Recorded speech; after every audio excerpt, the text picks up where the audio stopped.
Bueno, buenas tardes a todos. Muchas gracias por venir.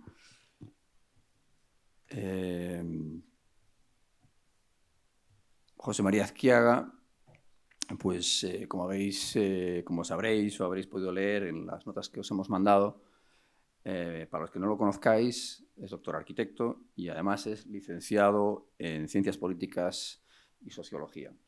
Es profesor en la Universidad Politécnica de Madrid y, bueno, ha desarrollado su actividad en responsabilidades de las administraciones públicas como director de Planeamiento del Ayuntamiento de Madrid, como director general de Urbanismo, como director general de Planificación Urbanística y Concertación de la Comunidad de Madrid, presidente de la Asociación Española de Técnicos Urbanistas y una cuestión que, bueno, a nosotros nos parece especialmente relevante desde la perspectiva del colegio, ha sido decano del Colegio de Madrid.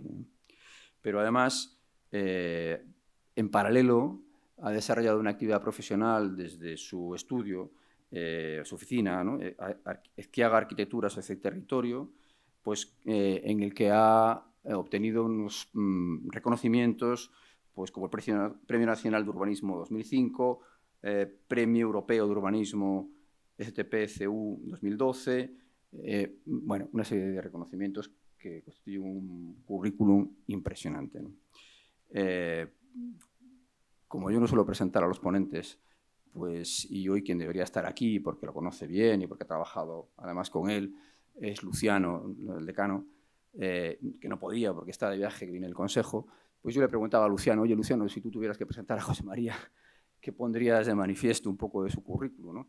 Y me decía, bueno, pues yo creo que su contribución más significativa es esa voluntad suya permanente de haber mantenido la vinculación de la actividad desde dos perspectivas, que es la de la docencia, sin renunciar a la actividad profesional, ¿no?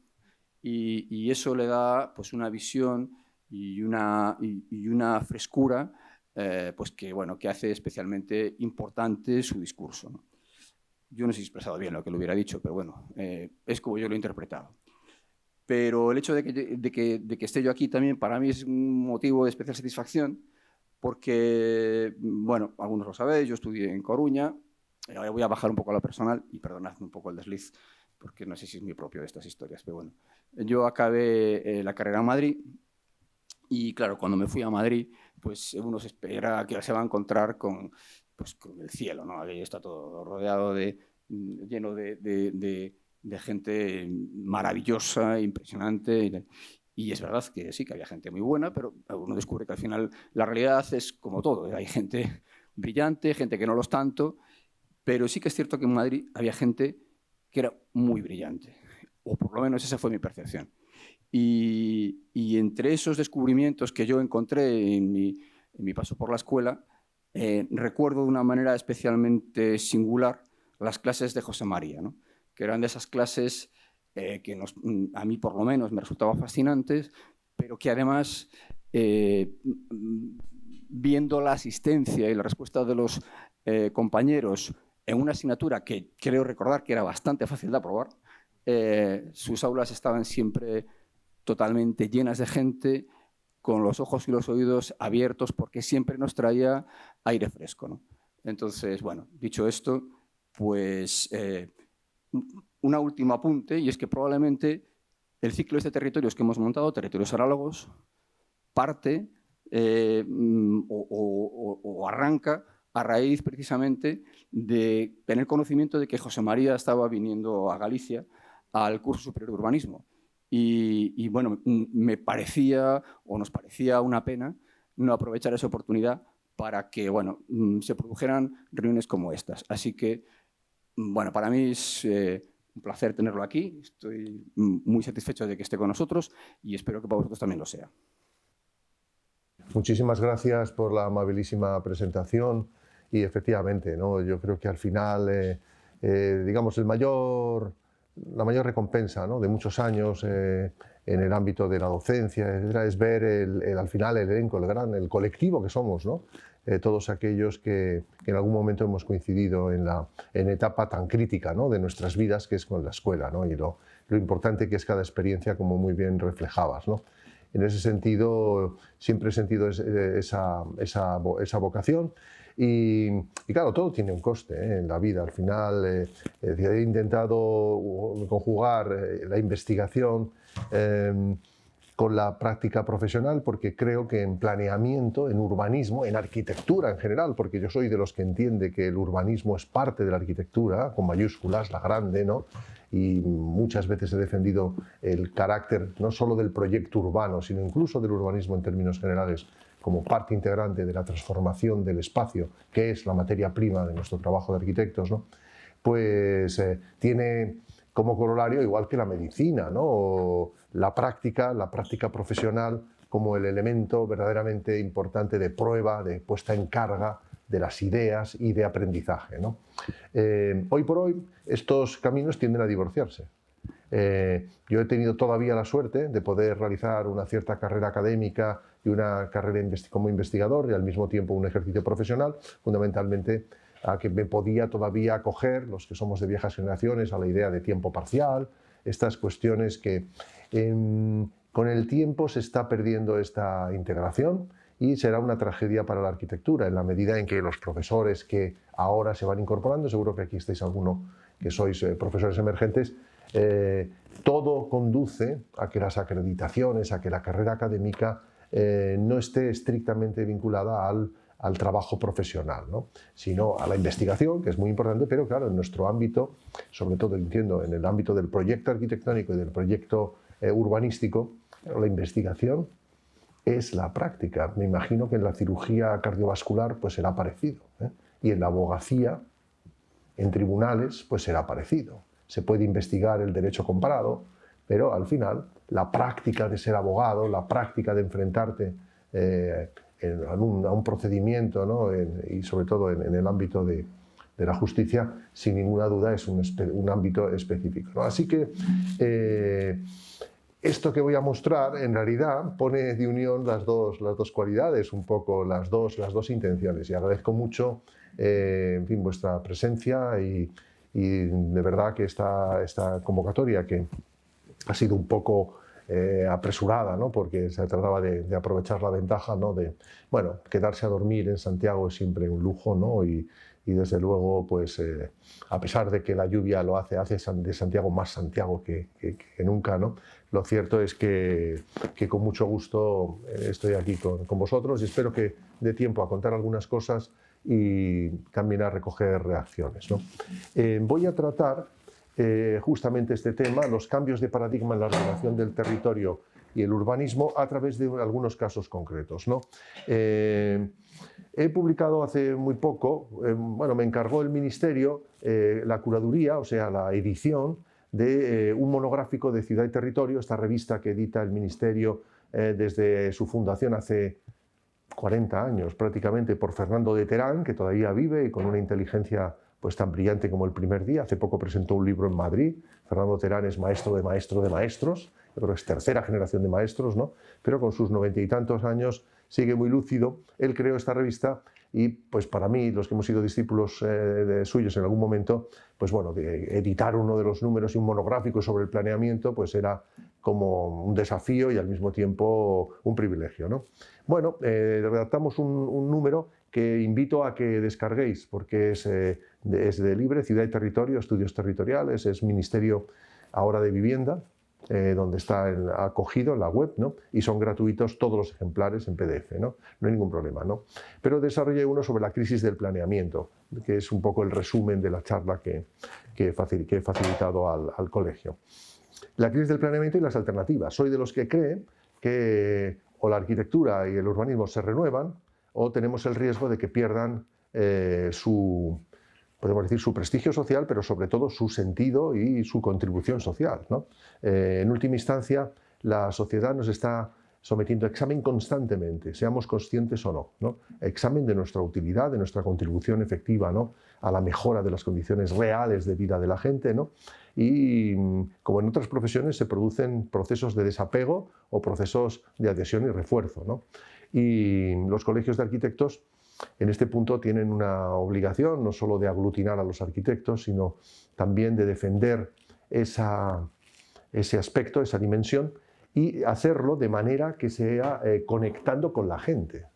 Es decir, no somos solo un sindicato de profesionales para conseguir mejores condiciones laborales en un mercado odioso, ¿no?, hoy por hoy, ¿no?, sino principalmente el vínculo, los colegios me refiero, ¿no?, el vínculo entre sociedad y profesión, ¿no?, entre la realidad que tenemos ahí fuera. Y en el ámbito del urbanismo ese es un tema ahora mismo particularmente importante. No voy a dedicar la clase a la teoría porque es las 7 de la tarde, en el contexto de experiencias, vamos a ver experiencias, ¿no? Así que tranquilizo en ese punto, pero hay una pequeña introducción y por eso empezaba con esta idea, ¿no?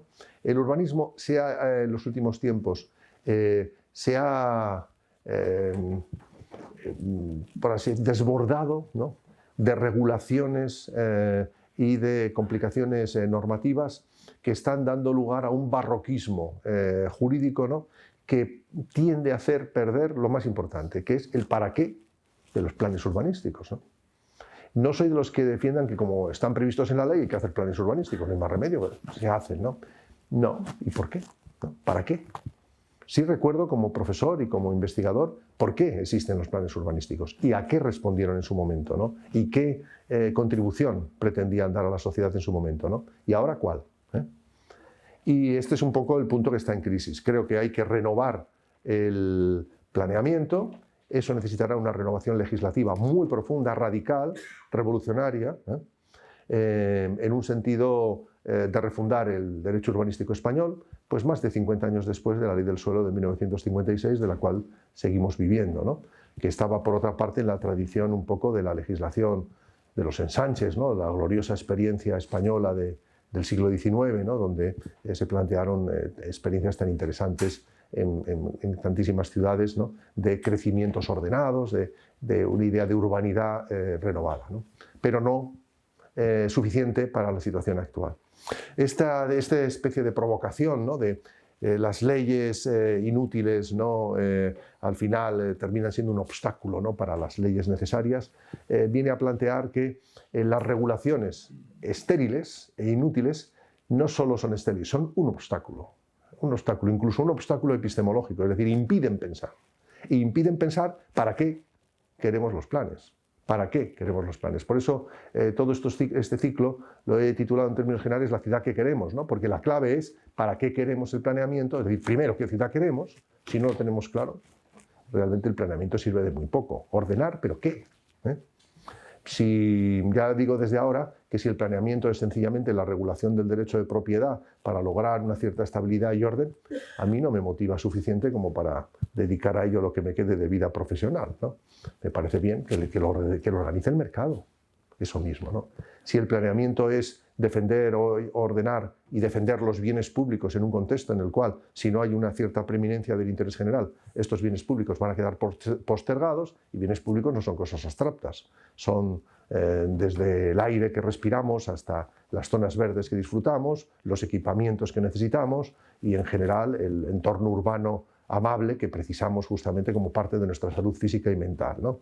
Si no es por eso, digamos, yo le veo menos sentido. ¿Es posible recuperar todavía los contenidos? Sí, a mi modo de ver, sí. La versión larga estaría en este artículo, ¿no?, muy académico, pero una versión sintética y más dirigida la podemos sacar de lo que voy a señalar, ¿no? Primera idea. En los últimos tiempos se está oponiendo la visión estratégica y la acción táctica, ¿no? Y más o menos hay un cierto discurso que dice ya esto de los planes es curioso porque ni siquiera se plantea derrocar los planes urbanísticos. No sé si tiene alguna. El huevo frito es un dibujo muy famoso de Cedric Price, ¿no?, que planteaba algo bastante, y que tiene que ver, lo he puesto por lo que tiene de analogía de la complejidad, ¿no? La ciudad antigua, como el huevo cocido, era nítidamente separada de su entorno, ¿no?, en general amurallada, ¿no?, pero en todo caso había un contraste, y además eso ha dado lugar a una literatura en Occidente enorme sobre el campo y la ciudad, el contraste campo y ciudad, etc., ¿no? Esa dicotomía hoy en día ni se entiende, porque claro, en gran medida el periurbano y la disolución de lo urbano en lo rural es muy frecuente, ¿no?, y hay ámbitos efectivamente rurales que corresponden con la famosa España vacía, ¿no?, pero el resto es un entorno muy distinto. Galicia nunca ha sido un huevo cocido realmente en las ciudades, ¿no? Ha tenido siempre un sistema muy distinto de organización, pero nos sirve como para plantear que la ciudad no está nítidamente separada del entorno. El huevo frito, que viene a plantear que es el momento en que se planifica el crecimiento de las ciudades, ¿no? Implica simplemente una expansión en extensión, pero todavía tiene unos límites relativamente definidos, ¿no? Viene a decir Cedric Price que la ciudad moderna es como huevos revueltos, ¿no? En donde la centralidad, la diferenciación campo-ciudad, etcétera, se ha diluido, ¿no? Es este contexto simplemente para señalar, hemos crecido en complejidad. ¿Sirven los planes físicos más simples, dibujados, del siglo XIX para manejar la complejidad contemporánea?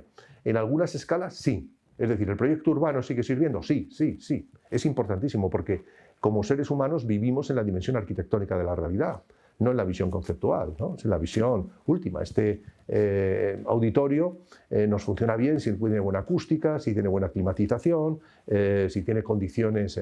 tiene una tarima muy elevada, ¿no? Esto de hablar desde arriba es un poco... En fin, no estaría políticamente correcto hoy por hoy, ¿no? Pero no cabe duda de que es un auditorio que cumple unas condiciones, hasta las de seguridad, ¿no? Pocas veces uno ve un acceso, ¿no?, tan amplio, tan bien dispuesto como este que tenemos aquí al lado, ¿no? Son hechos físicos, ¿no? Pero hay muchos otros que son hechos sociales, porque está este auditorio aquí, qué significa este museo, o la planificación de la protección del entorno en el Plan Especial de Santiago de Compostela, ¿no? Hay muchos niveles como muñecas rusas de la realidad, ¿no?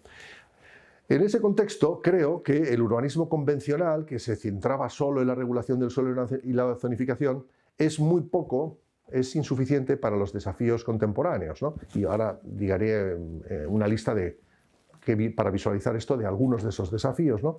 Pero fundamentalmente se refieren a que mi modo de ver en el urbanismo hace tiempo que se ha derivado hacia el tema medioambiental, hacia la sostenibilidad, pero contemporáneamente se ha añadido, tras el cambio climático, el tema de la resiliencia, y también ahora emergente y cada vez más creciente va a estar el tema de la salud, sin ninguna duda, que también afectará a la arquitectura, ¿no? Pero en fin, la charla de hoy es sobre urbanismo, ¿no?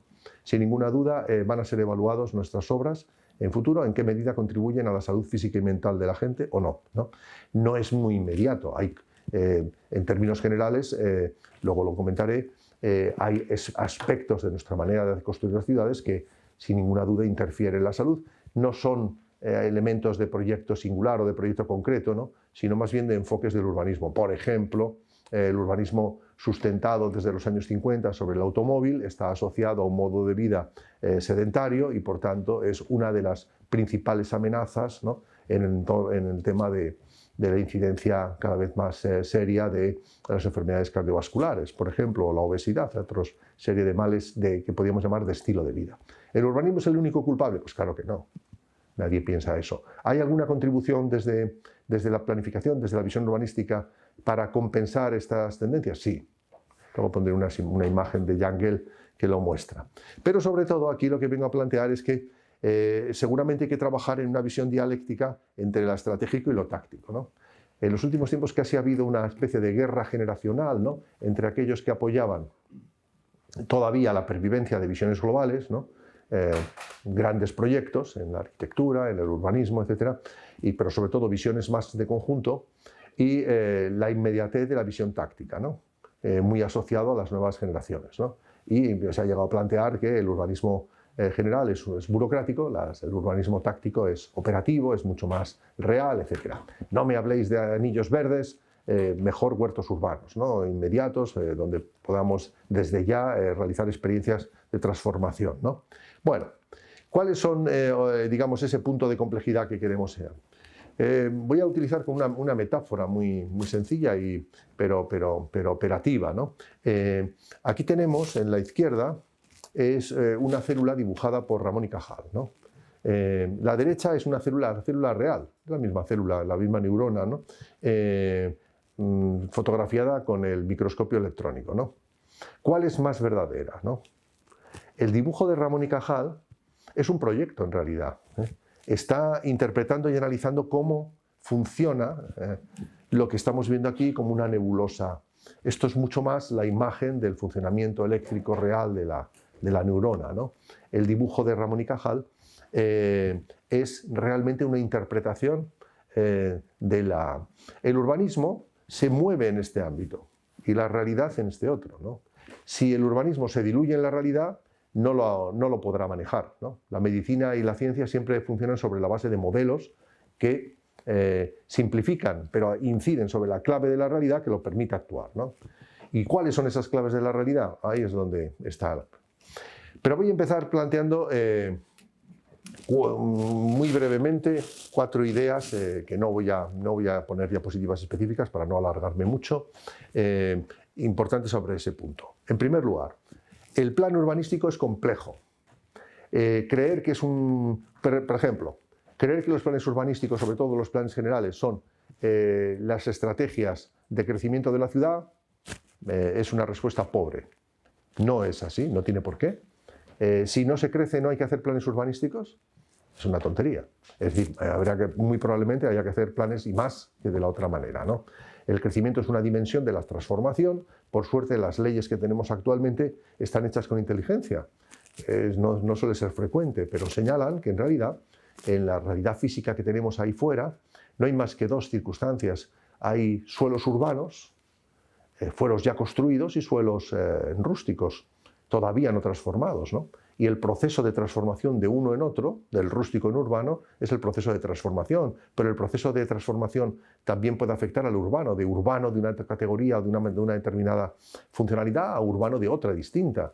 Un polígono industrial puede terminar convirtiéndose en un área residencial, una zona deteriorada del ferrocarril puede convertirse en una operación de centralidad, transformación. De la misma manera que un periurbano sin valores agrícolas o paisajísticas puede dar lugar a un crecimiento, ¿no? Transformación. Hay realidades físicas muy simples y transformación, ¿no? El plan urbanístico, por tanto, tiene una naturaleza compleja porque es un proyecto de ciudad, es detectar qué hay que hacer, es la hoja de ruta, qué hay que hacer, hay que actuar aquí, aquí, aquí. O sea, ese es el punto clave, ¿no? En algunos casos se trabajará en siguientes niveles a la escala urbanística, en otros casos habrá que descender a la escala arquitectónica, ¿no? Pero en nuestro país también es el Estatuto del Régimen de la Propiedad del Suelo. Y ahí, señores, es donde encontramos las mayores dificultades. Porque si es nada menos que el Estatuto de la Propiedad del Suelo, no cabe duda de que va a tener que estar sometido a unos rigores de filtros, digamos, de coherencia normativa, ¿no?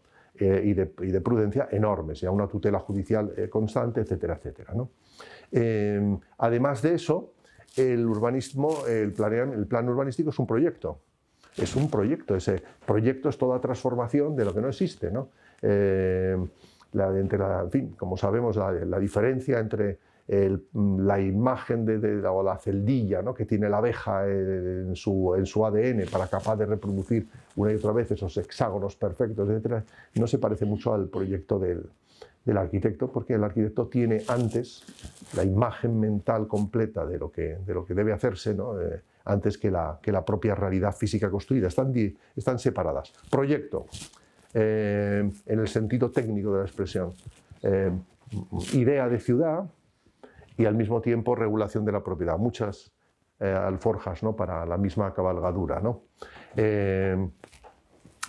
Eso ha dado lugar, en el caso de nuestro país y algunos otros países, a una sobreregulación y una burocratización, que además en el contexto actual es particularmente dramática. En el ámbito del derecho se le llama ya la administración defensiva. Una administración que en realidad no está preocupada por promover y hacer cosas, sino sobrevivir, ¿no? Lograr no estar imputados, ¿no? Digamos, ya es una meta, ¿no? Pensemos que tenemos un código penal que en el ámbito de la prevaricación, etcétera, seguro que aquí estáis alguno que sois funcionarios y lo sabéis, lo sufrís en vuestras carnes. Yo lo soy en excedencia del Ayuntamiento de Madrid, por estar en la universidad, ¿no? Penaliza el informe positivo. No deja de ser una cosa verdaderamente aberrante, pero además tonta, estúpida. Es decir, es culpable el que haya dictado una sentencia, un informe positivo sobre un elemento que resulte ser injusto, ¿no? y negativo, si es injustamente negativo, no puede haber incluso coacciones negativas, ¿no? No tendrás un sí, esto es no, no, no, hasta que pases por el aro, ¿no? de una coacción de tipo negativo. Pues por supuesto que sí, no se le ocurrió al legislador, ¿no? Pero planteó algo que los abogados han bautizado como el miedo a la firma. Es un elemento que ahora mismo... y no es solo nuestro país. Es interesante porque la litigiosidad se ha empezado en Francia, ¿no? El último libro del mejor tratadista de urbanismo del derecho francés, ¿no? Lo ha titulado como las cajetillas de tabaco, ¿no? El libro lo titula el derecho urbanístico, ¿no? El derecho perjudica seriamente al urbanismo, ¿no? Ese es el título del libro. Y es el mayor experto jurídico, es abogado del país vecino, ¿no? Empieza a ocurrir en otros sitios. Sobre regulación y riesgo digamos, juridicalización del urbanismo tiende a... Porque en esta sobreregulación no solo se produce una sobredensificación del derecho administrativo, sino también del derecho penal, ¿no? Y de las responsabilidades de la administración. En el caso concreto, vamos a irnos al fácil, de la juridicalización del planeamiento, pues vamos al fácil porque el otro complicado, ¿no? Yo lo he vivido también en mis carnes, en fin, lo que es trabajar en un contexto donde la gente está con pánico, está en la mitad procesados y la otra mitad con pánico a llegar a estar procesados, como en Lanzarote, ¿no? Donde tuvieron una epidemia, ¿no? De diligencias anuladas que dieron lugar a una epidemia a su vez de querellas criminales, en fin, una situación calamitosa. Pero hay otra que está afectada a media España, que es la juridicalización del planeamiento, las anulaciones de planeamiento. Los planes se hacen, pero se anulan, ¿no? Se anulan por los motivos más variados, ¿no? Muchos de los que combaten los planes desde el ámbito jurídico lo hacen desde ideales, por ejemplo, medioambientalistas o cuestiones, pero digamos, en otros casos tenemos profesionales de la coacción, ¿no? O me atiendes estos requerimientos, ¿no? O te voy a combatir este plan y sé cómo hundirlo, ¿no? Y eso en Madrid, por ejemplo, ya ha dado lugar a la aparición de verdaderos profesionales repetidos de la impugnación de los planes, ¿no? Y con éxito, y con éxito. Y a un drama que te dicen los jueces, incluso del Supremo, hablando así, tú a tú, en contextos como este, ¿no? Que son tan necesarios, ¿no? como este debate, que realmente tienen la conciencia de que, por un lado, lo que alegan en esos recursos es correcto, y de hecho el plan tiene esa debilidad, pero al mismo tiempo saben que las intenciones son espurias, tienen un dilema moral, ¿eh? O sea que no es todo tan sencillo como parece, ¿no? El dilema moral de saber que hay una intención espuria, ¿no? Por ejemplo, se tiene la intención de hundir por motivos medioambientales un determinado plan, pero no se ataca a eso. Porque, en definitiva, esa parte, es decir, que ese contenido, en el fondo es parte del contenido político del plan, que tiene un margen de discrecionalidad y que corresponde a un proyecto de territorio acertado o equivocado, ¿no? Con el que se puede estar de acuerdo o no. Se impugna dentro de esa sobreregulación las fisuras, las grietas, ¿no? Se quiere impedir el crecimiento de tal municipio, se le impugna que se ha descubierto que no tiene el informe de género y familia, ¿no? El plan queda anulado y se acabó, muerto el perro, se acabó la rabia, ¿no? Eso ha dado lugar a prácticamente más de la mitad de los planeamientos iniciados y desarrollados en España se han anulado, ¿no? Recordemos, ya como ejemplo, para que veamos hasta dónde llegaba esto, que el plan de Santander, realizado cuando era alcalde de Santander, el que luego fue ministro de Fomento, Íñigo de la Serna, en el gobierno de Rajoy, fue anulado. Y fue anulado porque no tenía suficiencia hídrica, y fue impugnado, claro. El Tribunal Supremo llegó al TSJ, ¿no? de Cantabria, ¿no? En este caso, pero llegó por una impugnación. Y la impugnación no era por el agua, la impugnación era porque no se estaba de acuerdo por determinadas posiciones con el modelo de crecimiento, ¿no? Esto se está ahora mismo en candelero y seguro que en fin, como profesionales estéis al tanto de la prensa, hay en tramitación en Cortes Generales, ¿no? Que veremos si las Cortes Generales siguen, como me imagino, con normalidad, más una legislatura todavía más larga, ¿no? Pero si no, sería la segunda vez, la tercera vez que la ley de seguridad jurídica en el urbanismo cae, ¿no? Ya cayó por la moción de censura estaba en las Cortes cuando se produjo el cambio de gobierno anterior, y si ahora volviera a ocurrir sería la tercera vez, por otras las veces también decayó porque el equipo anterior no lo respaldó, ¿no? Esa ley, por tanto, lleva 3 legislaturas y 3 gobiernos, ¿no? Intentando salir adelante, es decir, casi 12 años, ¿no?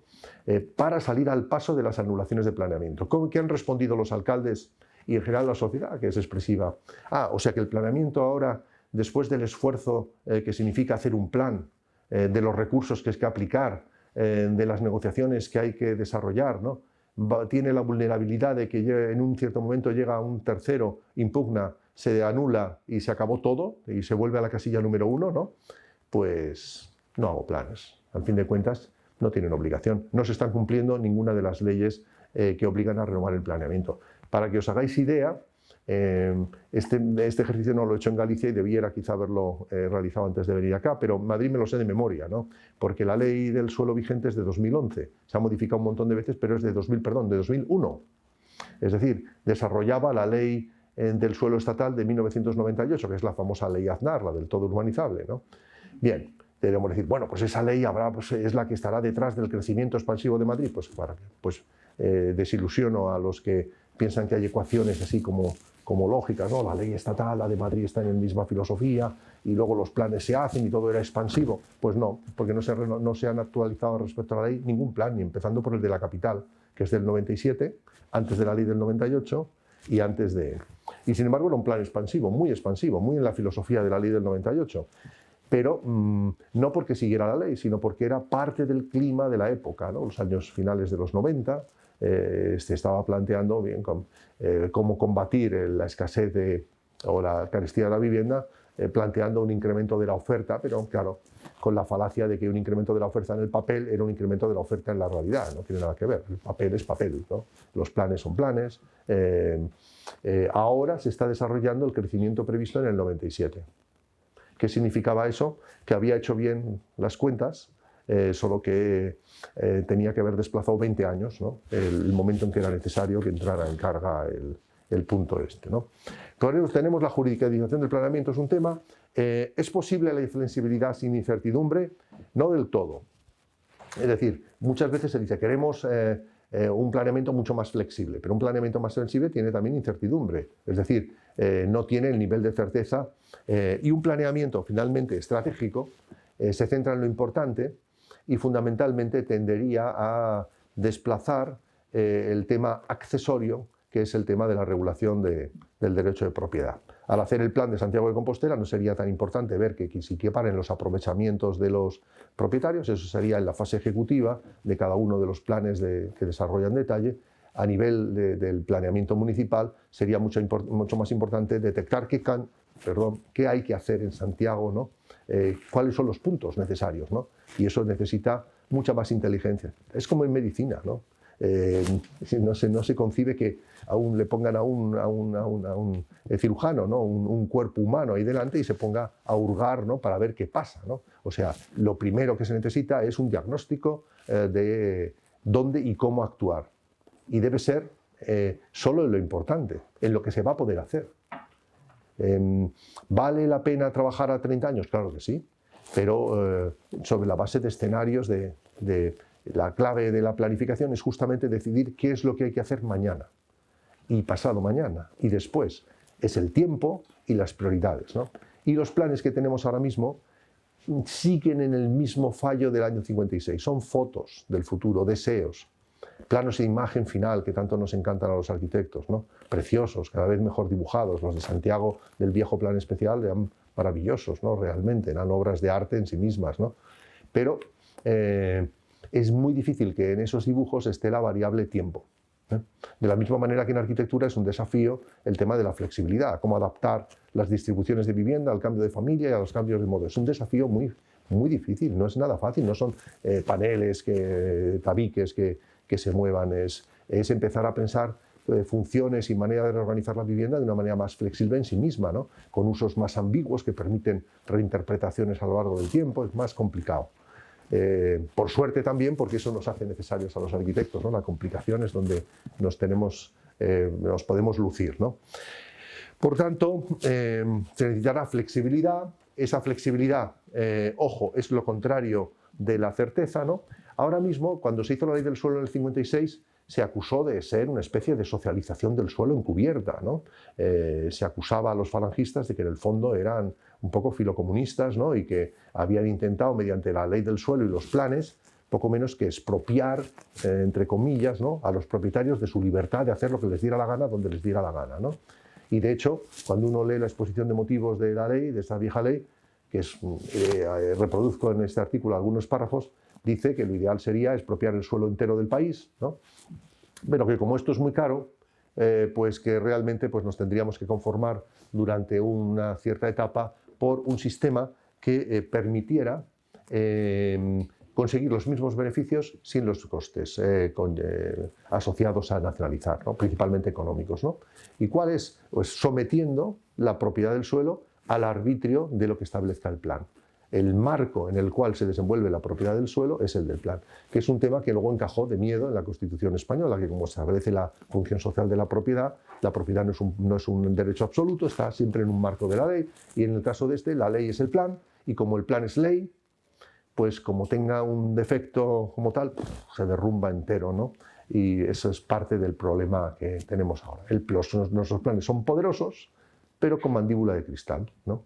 Como son normas, en cuanto sufren la más mínima fisura en la integridad de la norma, se derrumban enteros, ¿no? Es verdad que se le está dando muchas vueltas y estoy yo también insistiendo demasiado en esto, estoy controlando el tiempo y ya estoy demasiado lento en lo que quería contar, ¿no? Pero es un tema importante. Tienen que evolucionar la manera en que hacemos. Ahora bien, ¿hay que esperar a tener una revolución en las normas? ¿Hay que esperar a que nos venga desde arriba y tal? Mi opinión es que no. Cada uno de nosotros, desde nuestra actividad real, vamos a esperar a que se refunde la arquitectura para poder... No, podemos hacer proyectos mejores en la medida de lo posible y que el cliente nos lo permita y el presupuesto lo haga factible, ya, ¿no?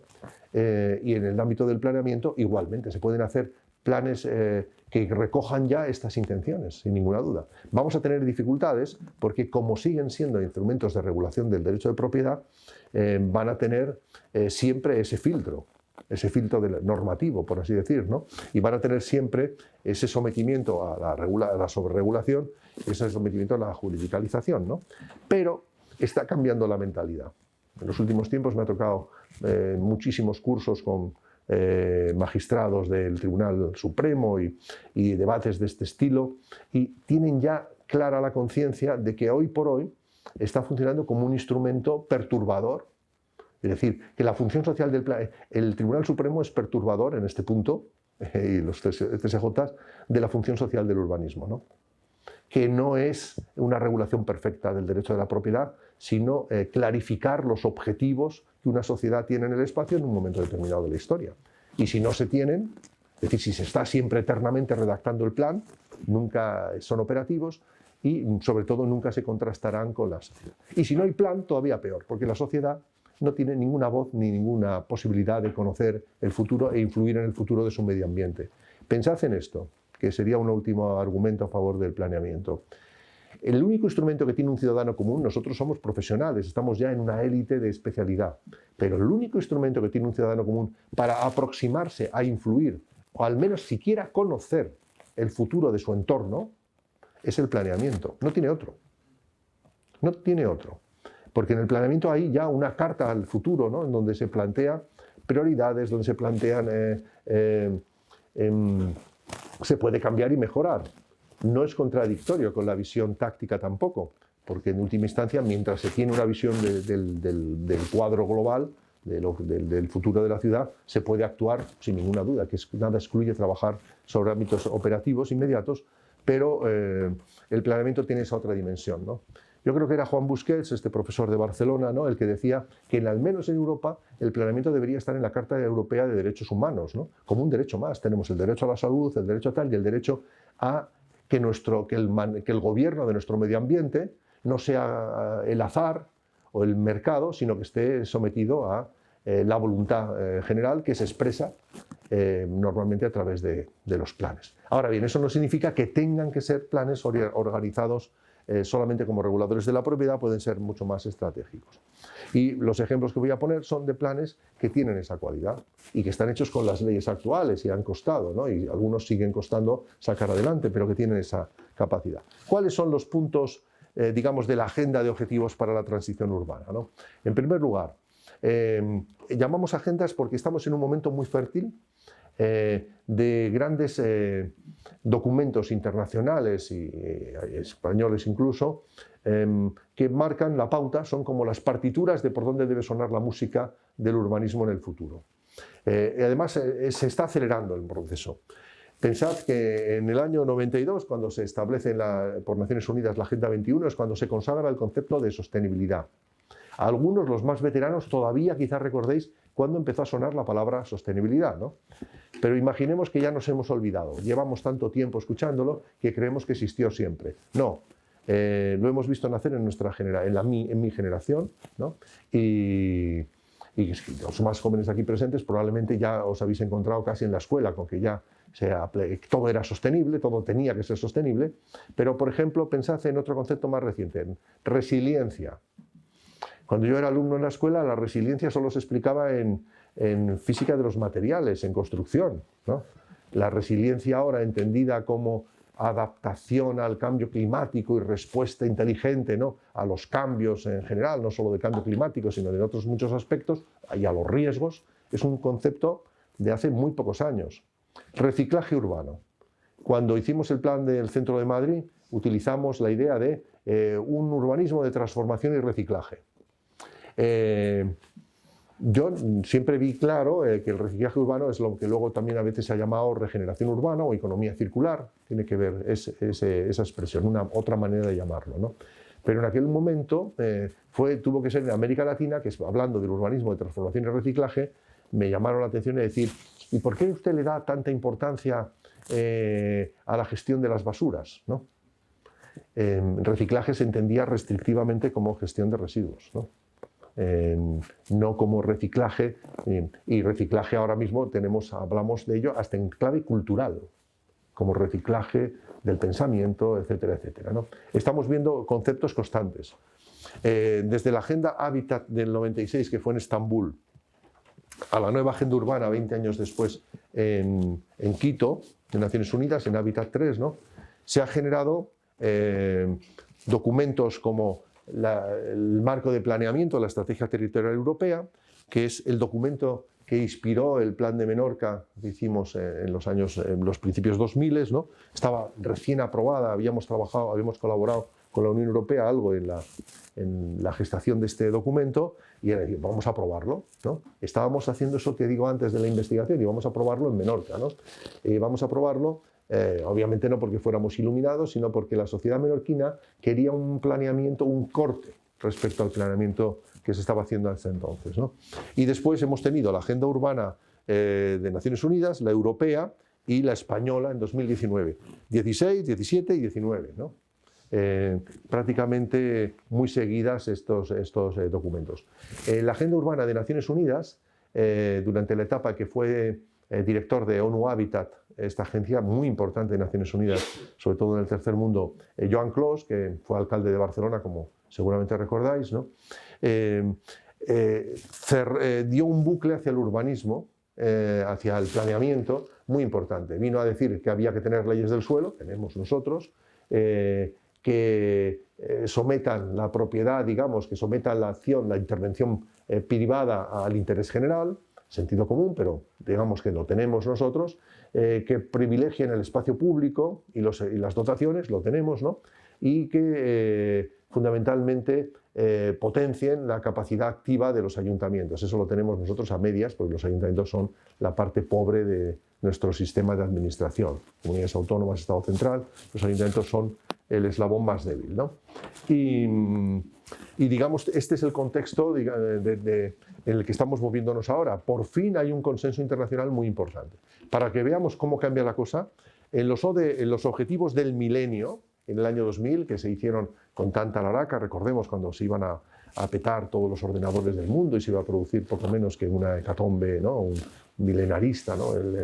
En fin, gracias a que toda la informática se caería y sería una catástrofe tal. Bueno, Naciones Unidas sacó un documento en donde ni se menciona el cambio climático, ni se menciona como un desafío del milenio.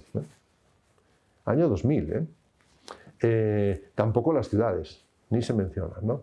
En cambio, el síndrome de inmunodeficiencia adquirida se consideraba un desafío del milenio, ¿no? En los ODS, los famosos ODS que aparecen ahí con la Agenda 2030, ¿no? 15 años después, el SIDA ha desaparecido de los objetivos del milenio porque ya no es una amenaza, ¿no? Aparece la ciudad como un objetivo importante y aparece el cambio climático como un elemento transversal que tiene que ver con todos los... Y eso en 15 años, ¿no? Es decir, estamos en un momento muy acelerado, muy acelerado, ¿no? Y va tan rápido y nos hemos acostumbrado tan rápido que perdemos la noción de que estamos manejando todo el tiempo neologismos, ¿no? Suelo hacer en clases esto de poner ahora, en qué momento van apareciendo el iPhone, el Google, tal, ¿no? Que lo habréis visto en muchas conferencias, ¿no? Que también ayuda a situar, esto fue de antes de Google, ¿no? Esto fue de, bueno, cuando se hace el Plan de Madrid, del año 97, se estaba lanzando el primer Windows. ¿Os acordáis? Windows 95. Entonces, era 95, creo recordar, ¿no? El 92 era 92, pero el Windows era 95, el plan es del 97, ¿no? El cambio de paradigma y de visión significa que las comunidades sostenibles, o sea, la idea de lo urbano, entra en una prioridad. Y tiene sentido el que esto sea así para Naciones Unidas, porque por primera vez en la historia de la humanidad la mitad de los habitantes del planeta viven en ciudades, ¿no? Y en 2050 se calcula que el 75%, ¿no? Y que pasarán del campo a la ciudad unos 2.500 millones de personas en los próximos 25 años, ¿no? 2.500 millones de personas o más, ¿no? Pero esto no va a ocurrir ni en Europa, ni en Norteamérica, ni en Sudamérica, que son continentes que han alcanzado el techo de urbanización. Tenemos el mismo nivel de urbanización nosotros que Estados Unidos, nosotros que Europa y América Latina que nosotros, ¿no? Eso es un tema interesante. La Agenda Urbana Española planteó una serie de objetivos, ¿no? No los voy a contar en síntesis porque me voy a centrar en lo que considero que pueden ser los temas clave de respuesta, ¿no? a la situación actual. En primer lugar, a la sostenibilidad se le añade la reflexión de los límites ecosistémicos, es decir, la idea de que hay techos objetivos superados los cuales los ecosistemas se derrumban, ¿no? Y esos hacen referencia al aire, al agua, a la alimentación, a muchísimos temas. Y por primera vez en mucho tiempo, gracias al desarrollo del Big Data, ¿no? Por primera vez tenemos datos que lo pueden cuantificar, ¿no? Porque el tema de la sostenibilidad tenía un problema, ¿no? ¿Alguien ha escuchado a algún, dirigente político atacar la sostenibilidad como tal? No, todos somos sostenibles, ¿no? Pero, ¿cómo se mide la sostenibilidad? ¿Realmente sabemos si se progresa la sostenibilidad? ¿Es más sostenible el Santiago de Compostela actual que el de hace 10 años o no? Y tenemos impresiones, pero no hay una medición. Y sí se podrían establecer unos parámetros conviniendo, y eso es lo que se ha hecho, no en todo, pero por lo menos en algunos aspectos, fundamentalmente de los ecosistemas físicos, ¿no? Se puede saber a partir de qué momento un agua, sino que se lo digan a los del Mar Menor, ¿no? En qué momento un entorno lagunar, ¿no? Se deteriora irreversiblemente y se convierte en absolutamente hostil para el desarrollo de la vida, ¿no? De cualquier tipo de vida, ¿no? Debido a, en este caso, pues, el tema de descarbonización, la salud y estilo de vida, etc. Estos mismos temas los voy a repasar muy rápidamente. Bueno, sostenibilidad y límites ecosistémicos, fundamentalmente en el ámbito traducido al urbanismo, porque ya digo, tiene una visión científica que ayudará a fijar objetivos cuantitativos. Ya sabemos que desde Newton lo que no se puede medir, ¿no? Digamos, al final no se puede realmente controlar, no se puede mover o modificar, ¿no? El reacoplamiento entre campo y ciudad, fundamentalmente adaptando el desarrollo a los límites biofísicos. ¿Qué significa eso, más campo, más ciudad? Es un objetivo que hemos generado de facto en muchos planes, es decir, no se trata de ruralizar la ciudad, ni mucho menos. Arturo Soria, lástima, fue genial y pionero en su tiempo, pero ruralizar el campo, ruralizar la ciudad o urbanizar el campo ya está ocurriendo, ya ha ocurrido. Lo que necesitamos es naturalizar la ciudad, no exactamente ruralizarla, es distinto, y desde luego urbanizar el campo, lo que necesitamos es justo lo contrario, frenar la urbanización del campo, es decir, contener la huella urbana, reducir la huella urbana en la medida de lo posible, etc. Otra dimensión de lo mismo, el reconocimiento del valor del paisaje. Esto es un tema reciente. Es más, el paisaje hasta hace muy poquito se entendía que era casi una cosa pintoresca, el pintoresco, ¿no? ¿Qué es la planificación del paisaje, ¿no? Pues verlos, detectar la belleza de los paisajes, etcétera, etcétera. Pues en absoluto, ¿no? Es el reconocimiento de la realidad geográfica, ¿no? Y del valor de la realidad geográfica, ¿no? De toda la realidad geográfica. Puede ser, digamos, unos espacios singulares en la alta montaña o los olivares de Jaén, ¿no? Pueden ser los rueiros o pueden ser el perfil de una costa virgen, ¿no? Es decir, el paisaje es muchos de los paisajes son paisajes ordinarios, constituidos y creados por los seres humanos, ¿no? Por nosotros, por los hombres, ¿no? Y mujeres, que realmente merecen el ser considerados, o sea, entenderse como una herramienta en la planificación. En el caso de Menorca, justamente la planificación del conjunto de la isla la hemos hecho sobre la clave de interpretaciones de paisaje, es decir, de entender el paisaje, ¿no? Es parecido a lo que nos planteaba Muratore desde Venecia cuando se empezó a generar el método tipomorfológico para interpretar la ciudad construida, ¿no? Es decir, pero vamos, ¿cómo interpretamos la ciudad construida, ¿no? Fundamentalmente constituida por teselas, por piezas, ¿no? Y a su vez cada una de ellas organizada en función de la dominancia de determinadas tipologías y trazados, ¿no? Que nos permitía entender la ciudad no como un magma, sino como un conjunto armonioso colocado a lo largo de la historia y filtrado a lo largo de la historia, ¿no? De piezas muy diversas, ¿no? En el ámbito del paisaje esto nos permite entender el territorio en esa misma idea. Otro concepto, infraestructura verde.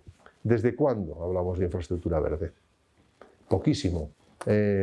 Veamos los planes, cualquier plan no tiene infraestructura verde. Sin embargo, sabemos que Vitoria ha ganado premios con su infraestructura verde, que ahora todas las ciudades quieren ser declaradas ciudad verde europea, etcétera, etcétera, ¿no? La infraestructura verde es un concepto totalmente nuevo que une ámbitos muy distintos hace 4 días. Cuando hicimos el primer plan de Menorca, de los espacios naturales se ocupaban los medioambientalistas. Los espacios agrarios en realidad no le importaban a nadie porque la agricultura no era importante y no se consideraba un ámbito económico, ¿no? Fue el plan insular el que empezó a plantear que los espacios agrarios tenían una función de mantenimiento de un paisaje normal, ¿no? Y que precisamente la expectativa y el abandono, la expectativa económica y el abandono de la agricultura era uno de los temas que más deterioraba el paisaje de Menorca, ¿no?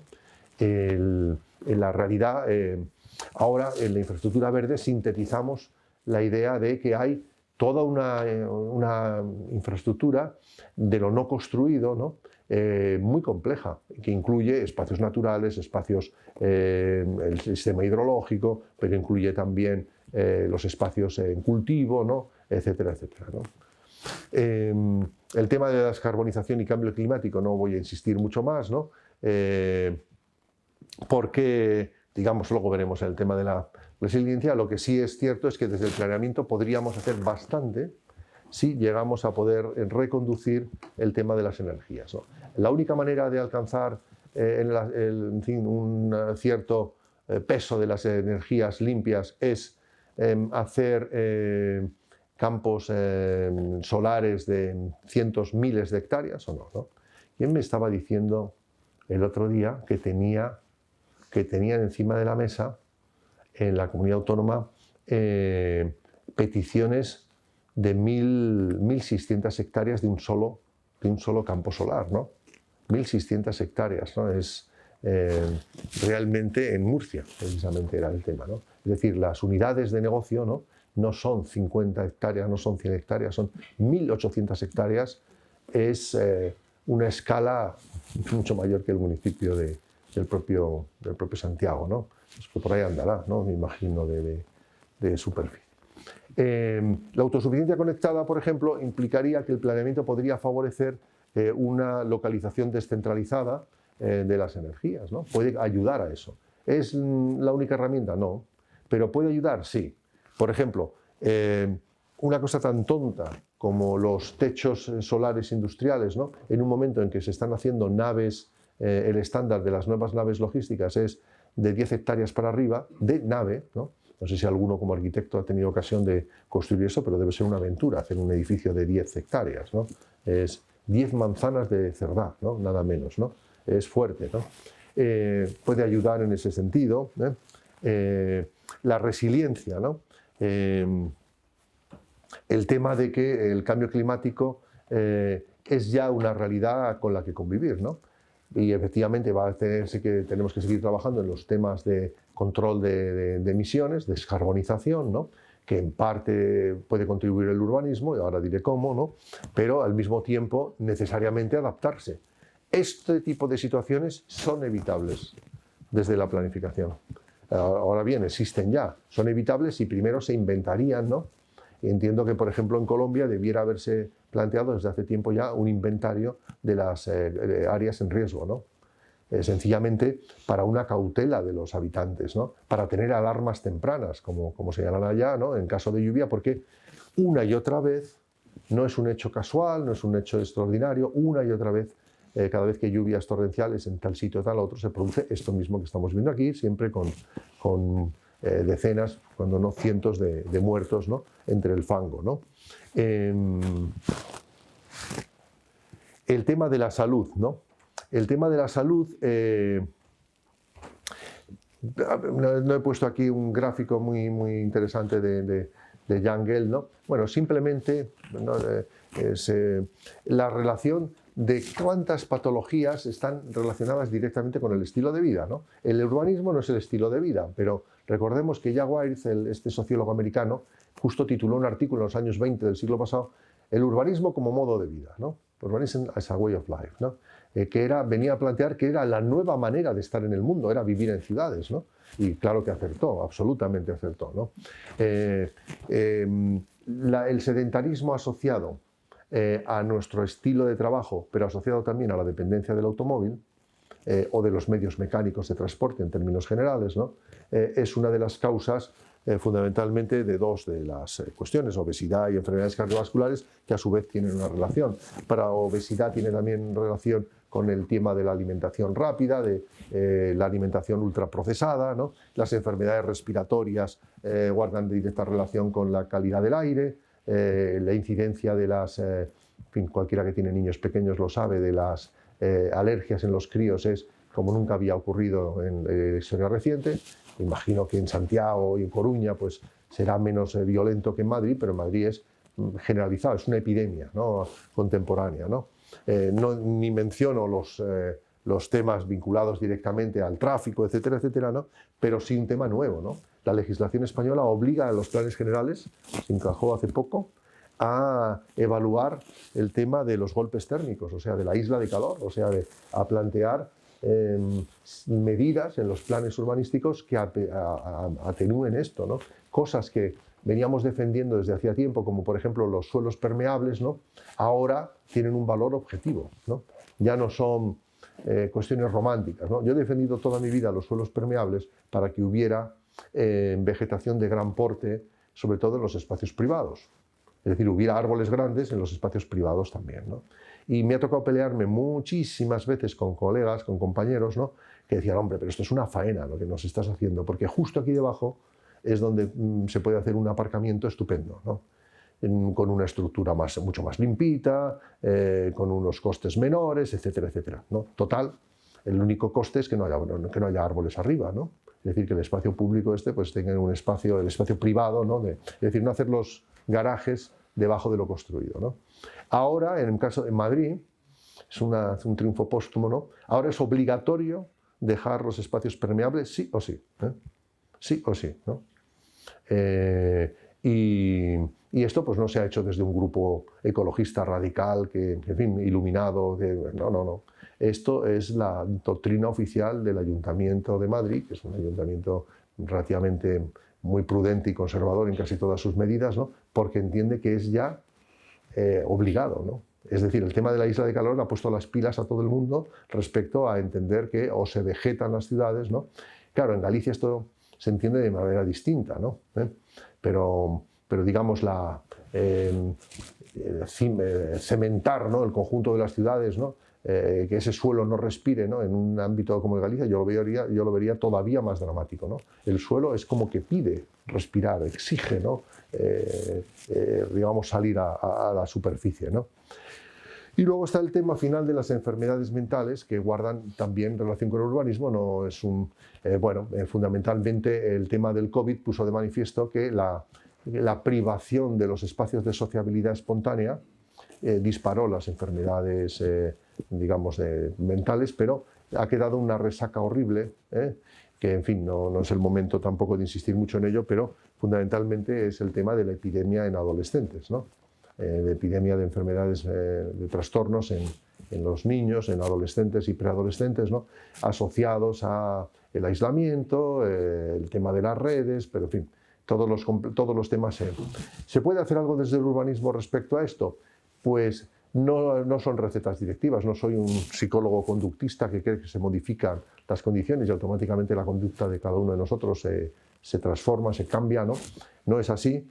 Pero no cabe duda de que la presencia en las ciudades de lugares donde se puede producir sociabilidad espontánea, digamos, no impuesta, ¿no?, es utilísimo, ¿no? Si los críos tienen espacios donde puedan coincidir, no necesariamente estar aislados en su habitación con las redes, ¿no?, comunicados con el mundo, pero al mismo tiempo aislados físicamente del contacto cercano, ¿no? Bueno, pues todas estas cuestiones son muy importantes y le están dando bastantes vueltas en este momento. Por eso digo que en el futuro la agenda de cosas que se le van a pedir al urbanismo en el ámbito de la salud va a crecer, ¿no? El automóvil y la dependencia del automóvil es el culpable de la mitad más o menos de estos trastornos, ¿no? Pero aquí sí que el urbanismo es muy determinante. ¿Tiene la culpa el modelo urbanístico de la dependencia del automóvil? Es una pescadilla que se muerde la cola, es un bucle. En la medida en que generamos unos modelos muy dispersos, se hace inmediatamente necesario la movilidad mecánica. Sencillamente se puede utilizar la bicicleta en ámbitos limitados o los medios, fundamentalmente caminar, que es lo que se debe estimular más, ¿no?, en entornos muy cercanos. La ciudad de los 15 minutos es recordar que las cosas, en la medida de lo posible, deberían estar al alcance de una caminata mediana, ¿no? El tema de la dependencia del automóvil, a su vez, se agrava desde el propio planeamiento con la separación de funciones. Es decir, la especialización de partes de ciudad, el centro con actividades de creación de empleo, ámbitos residenciales cada vez más lejanos, etcétera, etcétera. El modelo que tenemos ahora mismo es totalmente dependiente del automóvil. En el caso de ciudades medias y en Galicia, bueno, tenéis la experiencia histórica de convivir con un disperso, ¿no?, en el territorio, ¿no?, que no es la dispersión territorial a la que yo me estoy refiriendo, no es el sprawl, ¿no?, la extensión como una especie de marea, de magma construido en el conjunto del territorio, es distinto, ¿no? Pero en el ámbito de las grandes ciudades, las distancias hoy por hoy no se pueden resolver más que con medios mecánicos, ¿no? El automóvil, sí, o bien el autobús o el metro, o en definitiva medios mecánicos. Los medios mecánicos, en términos generales, también favorecen ese sedentarismo, ¿no?, que es una de las claves de los problemas del problema de salud, ¿no? Esto lo habíamos visto ya, y pongo finalmente, para acabar, un par de ejemplos, ¿no?, de planes en redacción o que estamos realizando en la oficina. Voy a ser más breve porque ya no... Este es el caso de Rivas Vacia Madrid. Es un municipio, es una new town realmente, ¿no?, porque yo lo vi nacer, este municipio, casi de la nada. Era un pequeño pueblecito que tenía una zona consolidada aquí abajo, perdón. sufrió en la guerra civil, quedó devastado y se reconstruyó en la posguerra, ¿no? Y bueno, sobre un ámbito bastante grande, ¿no?, se planteó una especie de New Town, ¿no?, y es una ciudad modélica en muchos aspectos porque, como se ha construido recientemente y casi de la nada, tiene un muy buen equilibrio entre las dotaciones y él. Pero ese equilibrio se está distorsionando. Es decir, hoy por hoy crece urbanísticamente, crece a nivel de viviendas más deprisa que la administración es capaz de poner en marcha los servicios, ¿no?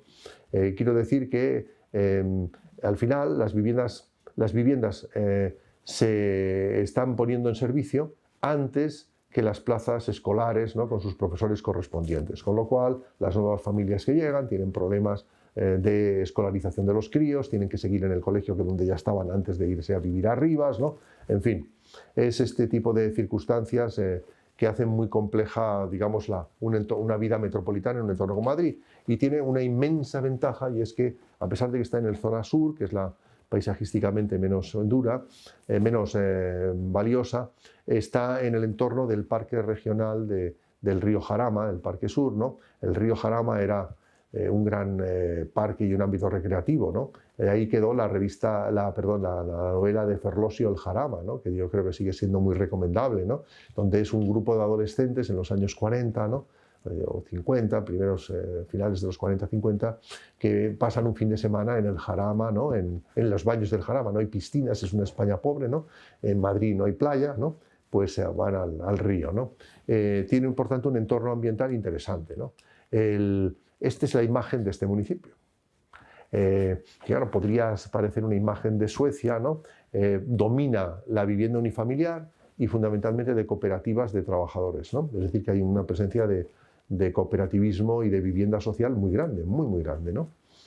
Tiene la peculiaridad también de que ha sido históricamente un municipio gobernado por la izquierda, ¿no?, prácticamente desde que se creó, ¿no?, que es un tema que lo hace atípico en el cambio de la Comunidad de Madrid, pero que sin embargo ahora es uno de los lugares preferidos, digamos, para asentamiento de nuevas familias. Compite con los municipios de mayor nivel de renta del oeste, ¿no?, de Madrid.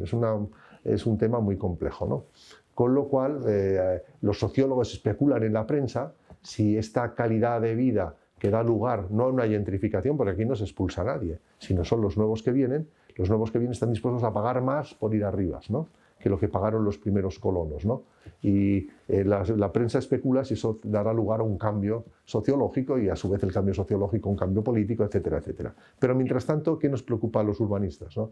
Pues cosas más pedestres, ¿no? Bueno, este es el ámbito completo, ¿no?, donde se ve la zona de la primera ciudad, luego han tenido unos ensanches posteriores, ¿no?, y nada menos que 100.000 habitantes, ¿no? Y ya digo que yo vi nacer esta ciudad porque fue la Comunidad Autónoma de Madrid la que potenció el primer planeamiento, ¿no?, sobre un páramo, ¿no?, en una zona ambientalmente bonita, pero esto es una especie de gran meseta, ¿no?, sobre la cual se levanta esta New Town, ¿no? Bueno, los objetivos estratégicos es que la ciudad gane en condiciones de acogida, es decir, no de crecimiento, sino tiene que cambiar el chip.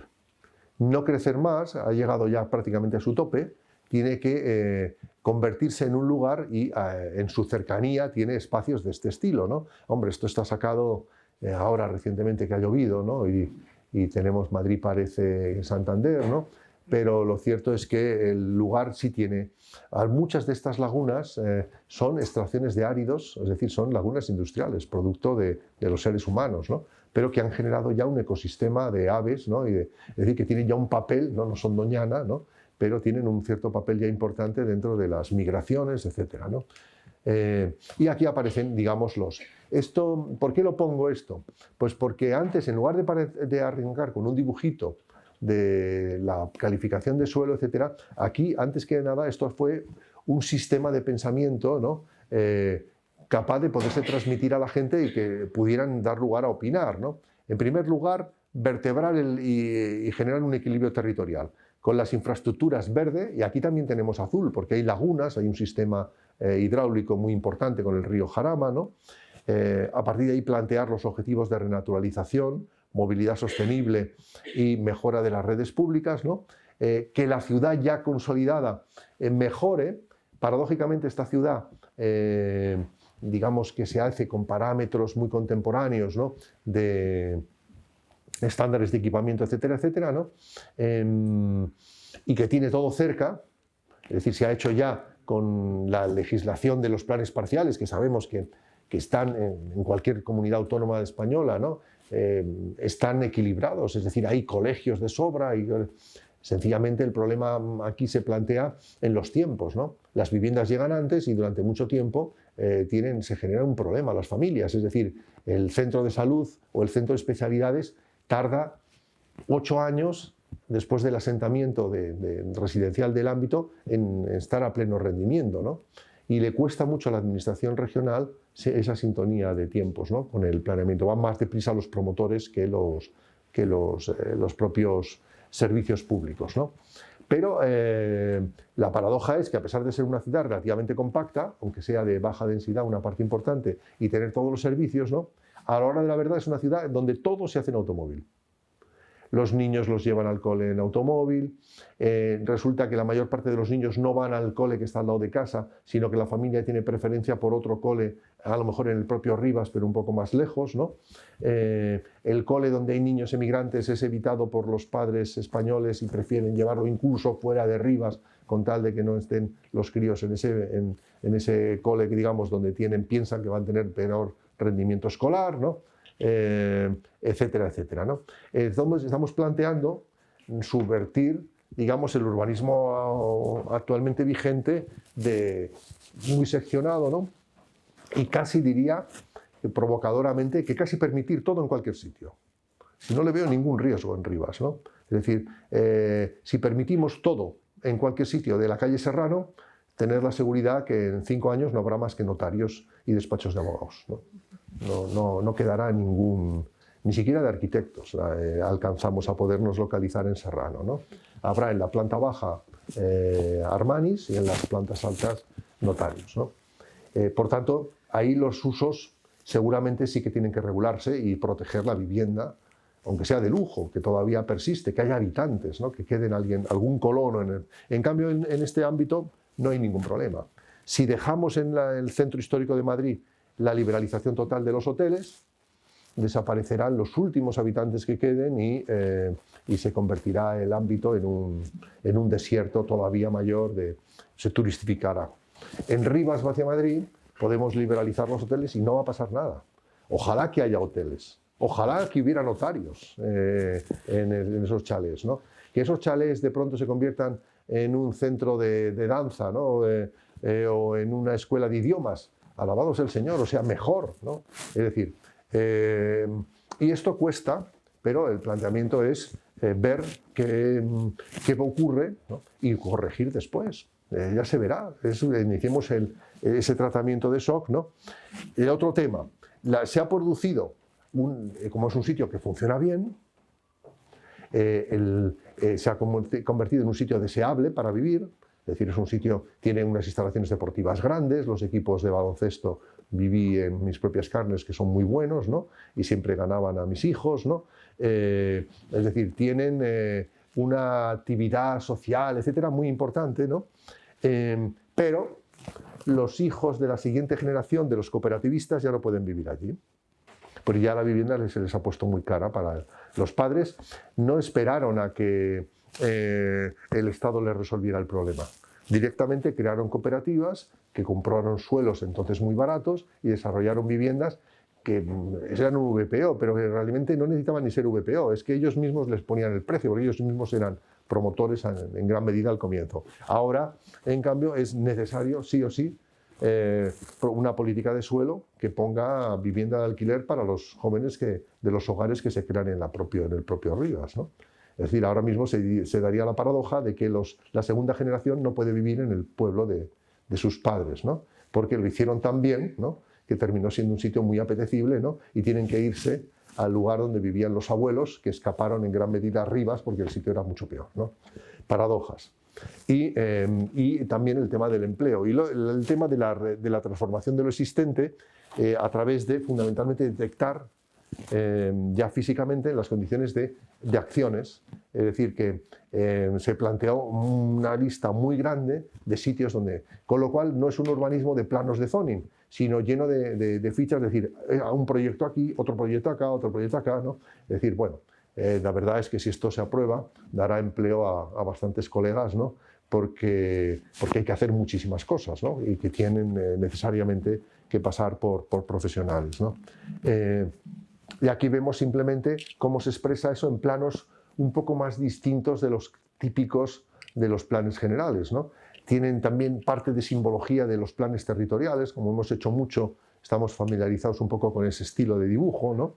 En donde aparecen, pues, por ejemplo, en esta idea de vertebrar, ¿no? Cuáles son los puntos claves, ¿no? Del ESE. Aquí tenemos justo el jarama. El jarama y la parte verde del jarama es un parque regional, protegido desde el gobierno de la región, ¿no? Que estos son los espacios estos periurbanos, la zona que se veía como el grano, y lo nuevo que se está construyendo, claro, lo anterior eran adosados, ¿no? Pero lo nuevo es vivienda colectiva, con la idea de redensificación, ¿no? Mucho menos interesante. Los espacios públicos y los privados colectivos no están resultando de interés, ¿no? Que es otro tema a cambiar, ¿no?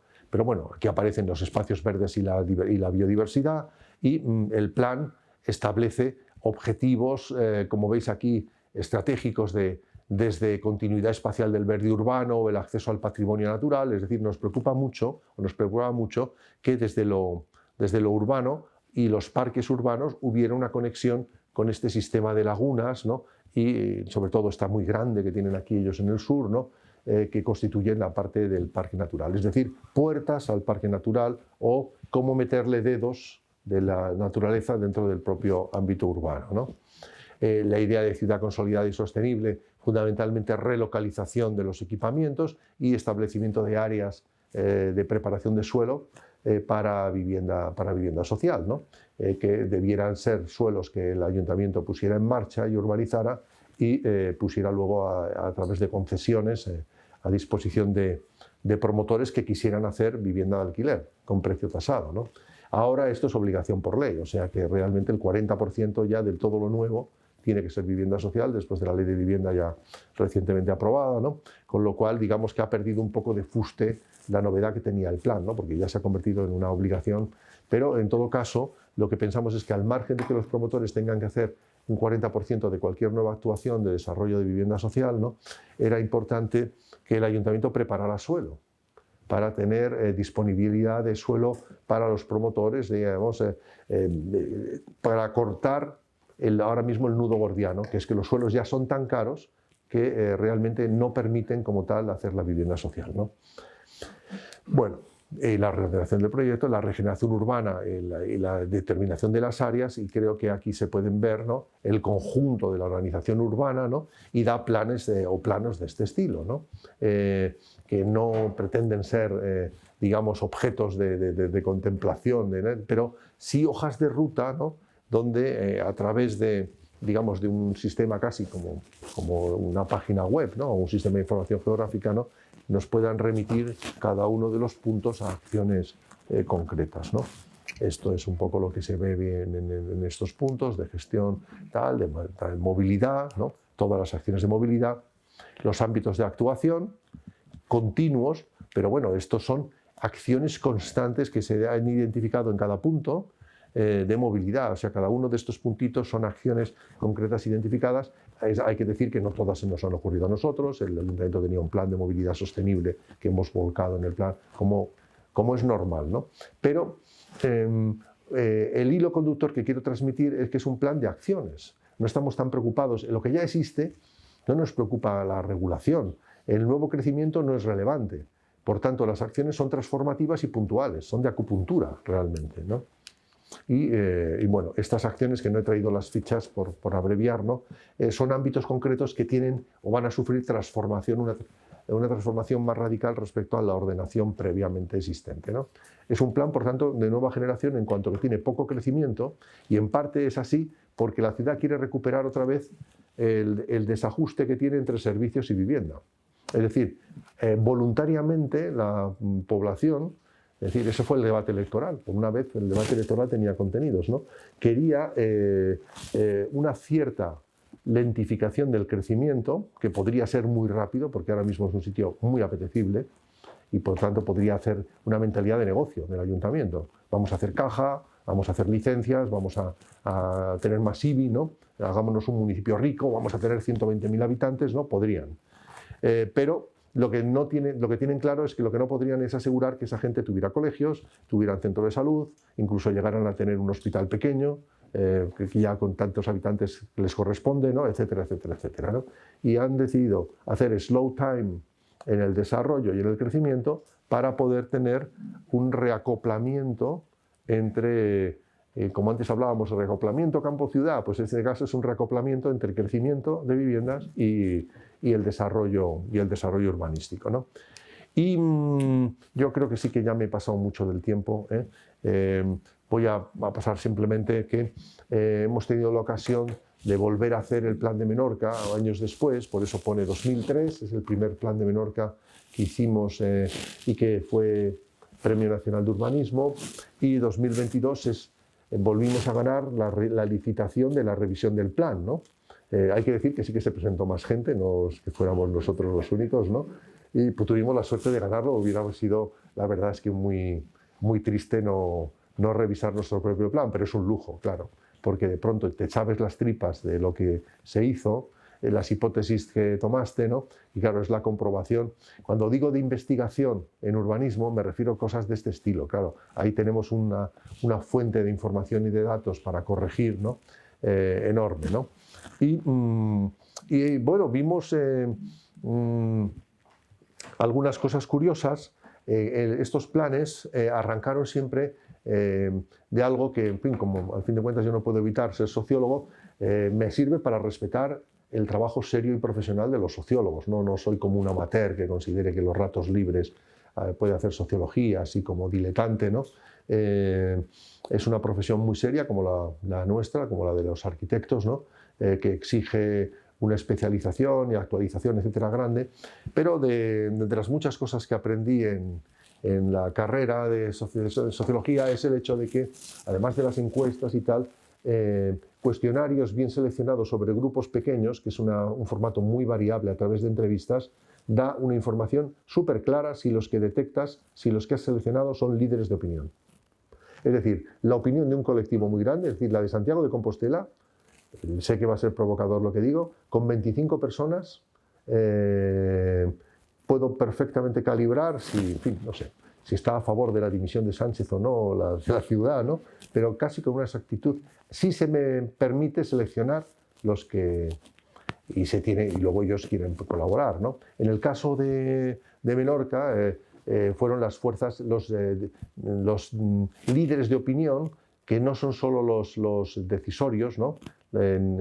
Como diríamos, los que toman las decisiones, los actores políticos, los decision makers, ¿no? Sino que también pueden ser y eran intelectuales, ¿no?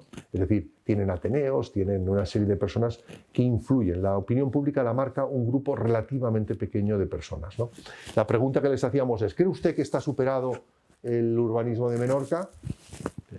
No había, fue generalizado, que sí, ya de más de la mitad, es decir, que no querían crecer y que había que decrecer, ¿no? Y si a eso le sumábamos los que decían que sí, si esto fuera como estos quesos que ahora se hacen, ¿no? Del Parlamento, ¿no? Aquí habría mayoría absoluta, ¿no? Sin ninguna duda, porque los que no son solo este grupo, ¿no? Es decir, las fuerzas vivas de la isla tenían súper claro que estaba superado el turismo y que había que cortar en seco con ese tema, ¿no?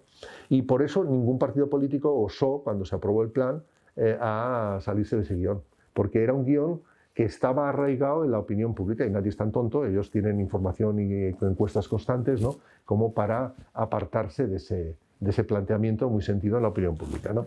Lo curioso es que en 2017 lo volvimos a hacer, está en 2001 el planteamiento, ¿no?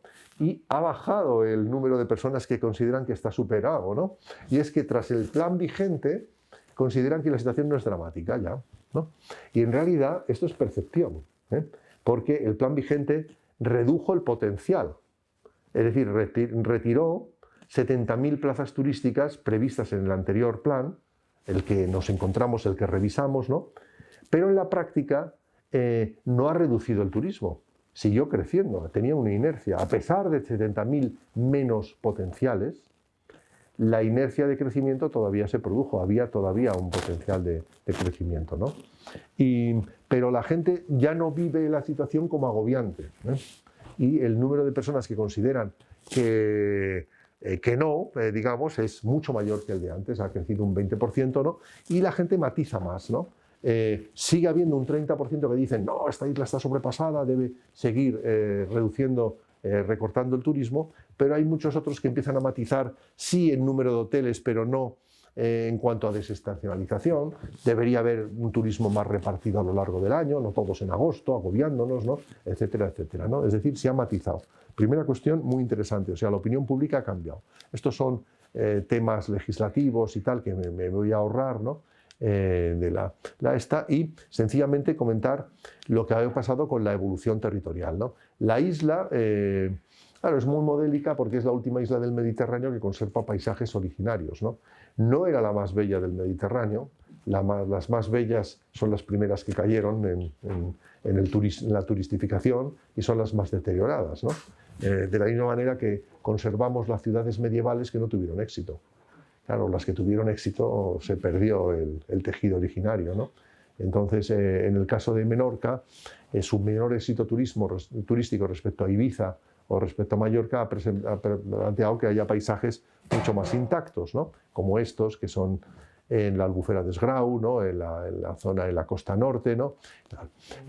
Vimos que una parte importante de los objetivos del plan vigente, del que habíamos redactado años atrás, ¿no? Seguían funcionando y eran operativos y ya, sobre todo, eran sentido común para la población. Es decir, nadie tenía la sensación de que esto fuera, de hecho, nosotros mismos fundamentalmente nos apoyamos en lo que era el sentir de la gente, ¿no? Incluso hasta en la manera de expresarlo, ¿no? Para que fuera una manera más sencilla de asumir esos criterios, ¿no? Pero aparecen los nuevos, que ¿cuáles son? Pues fundamentalmente cuestiones como la resiliencia, el tema del cambio climático, la gestión del agua, en fin, empiezan a tener ciclos complicados de sequías, de torrenciales, de riesgo, de erosión, ¿no? Empieza a plantearse también la necesidad de un reconocimiento de una diversidad social, siguen teniendo emigración, hay más cantidad de peninsulares viviendo en Menorca, de extracomunitarios, aunque la mayor parte de los emigrantes no son nacionales, son españoles que trabajan en los servicios, ¿no? Pero que tienen enormes dificultades, ¿no? Por ejemplo, para vivir, para tener una vivienda en un contexto donde compiten con los alemanes y los ingleses, ¿no? A la hora de pagar por un apartamento, ¿no?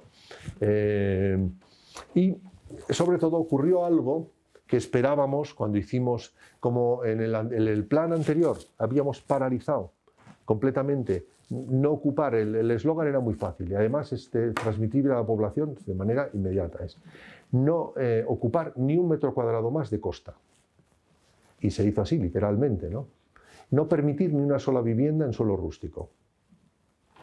Así también es fácil de controlar, ¿no? ¿Hay vivienda en rústico? Pues será ilegal, ¿no? Porque no se... Explotaciones ganaderas, todas las que se quisieran establecer, ¿no? E incluso con facilidades para tener establecimientos productivos, pero no vivienda, ¿no? En Mallorca no hicieron eso, dijeron, si tienes 20 hectáreas, puedes hacerte una vivienda, ¿no? En fin, y ha dado lugar a urbanizaciones de megarricos, ¿no? Que son sobre colinas, sobre espacios, ¿no? Desde el punto de vista del paisaje no es un desastre Mallorca, ¿no? Porque estas urbanizaciones están realmente manteniendo un paisaje artificial, pero desde el punto de vista del planteamiento de plantear los sistemas prístinos, es urbanización, sin ninguna duda, ¿no? Es una evolución muy, muy distinta, ¿no? En ese sentido. Pero ¿qué ha pasado ahora? Como no se ocupa ni un metro cuadrado más de costa y las urbanizaciones turísticas más antiguas, en el fondo, van a tenerse que transformar porque ya no están al nivel de la propia isla, ¿no? Son apartamentos de mala calidad, es un turismo, en realidad, que no, el turismo de calidad ya no lo compra, ¿no? Y por tanto tienen un segmento muy precario, ¿no?, de turismo, ¿no?, que en parte es turismo de inserso, ¿no?, en el caso español, muy barato, ¿no?, o en base turismo mochilero, ¿no?, en apartamentos pues muy malas condiciones que todavía persisten y que no se han renovado, ¿no? La presión se ha ido al suelo rústico. En el suelo rústico se planteaba y se permitía en el plan transformar instalaciones agrícolas en hoteles siempre y cuando no incrementaran el volumen, para que no fuera el estímulo, no fuera especular, ¿no? Es decir, si lo transformo en hotel, duplico la superficie del caserío, ¿no?, que se llaman allí yoks, y bueno, pues no se planteaba ese punto. Pero sí se ha producido una traslación y ha aparecido un nuevo turismo de mega élite en el interior, ¿no?, que busca la exclusividad y la no contaminación, es decir, que no le apetece estar en una urbanización, aunque los chalés sean grandes, ¿no?, sino que quiere estar aislado, ¿no? Y pagan 1.000 euros diarios por la habitación en agosto, en este punto, ¿no? Y son franceses principalmente, entre 500 y 1.000 euros, ¿no? Y son franceses, no españoles, ¿no? No son los hosteleros españoles habituales, son otro tipo de inversiones. Y esto es porque en Francia el turismo rural tiene un arraigo mucho mayor que el que tenemos en España, ¿no? Me imagino que mucho lo habréis experimentado, ¿no? Por tanto, ahora tenemos presión urbanizadora sobre el suelo rústico. Yo me lo imaginaba, ¿no? Y dije, aquí van a ocurrir dos cosas, si tenemos éxito. Si no tenemos éxito, la gente hará lo que le da la gana, entonces seguirán ocupando la costa, no habrá disciplina urbanística, etcétera, no habrá ni modelo territorial, por tanto, no hay, el plan B no es necesario. Pero si tenemos suerte con el plan A, y hay disciplina urbanística, nos ocupa más costa, no hay crecimiento de las zonas turísticas existentes, se van a trasladar la presión a los hoteles al interior, ¿no?, al turismo rural, ¿no?, que además es un turismo emergente. Lo que no me imaginaba es que sería de tanto lujo, sinceramente, ¿no? Pensé que iba a ser un turismo un poco más hippie, ¿no?, pero finalmente ha sido un turismo de mega lujo, que vende la exclusividad. Estar aislado, Estás en un sitio con mucha gente, pero aislado, ¿no? Y también imaginábamos que iba a ocurrir otra cosa, ¿no? Y como no van a crecer las urbanizaciones turísticas, los extranjeros van a comprar pisos en viviendas patrimoniales en Ciudadela, que no es patrimonio mundial, pero es un BIC, ¿no?, en el centro antiguo, tanto de Ciudadela como de Mahón, y eso ha ocurrido, pero además en los núcleos, en los municipios rurales puros, como Mercadal, Esmillor, Gran, etcétera, también está ocurriendo. Es decir, los ingleses ahora compran apartamentos en edificios patrimoniales, como quien comprara un apartamento aquí en Santiago, ¿no?, en el casco antiguo, etcétera, ¿no?, para tener como un sitio y no en la playa, porque son ya a estas alturas, la gente ya ha espabilado y las urbanizaciones de playa son feas, no tienen los servicios, etcétera, y en el otro caso tú estás en la ciudad con todos los servicios, en un ámbito bonito, con historia, con condiciones de habitabilidad mucho mejores, ¿no? Y cuando tienes que ir a la playa, es un gran problema en Menorca, pues tienes que utilizar el automóvil. Pero las urbanizaciones tampoco, si no estás en la playa inmediato, la distancia a la playa tampoco es peatonal, con lo cual y ahora mismo no está permitido ir a la playa en automóvil.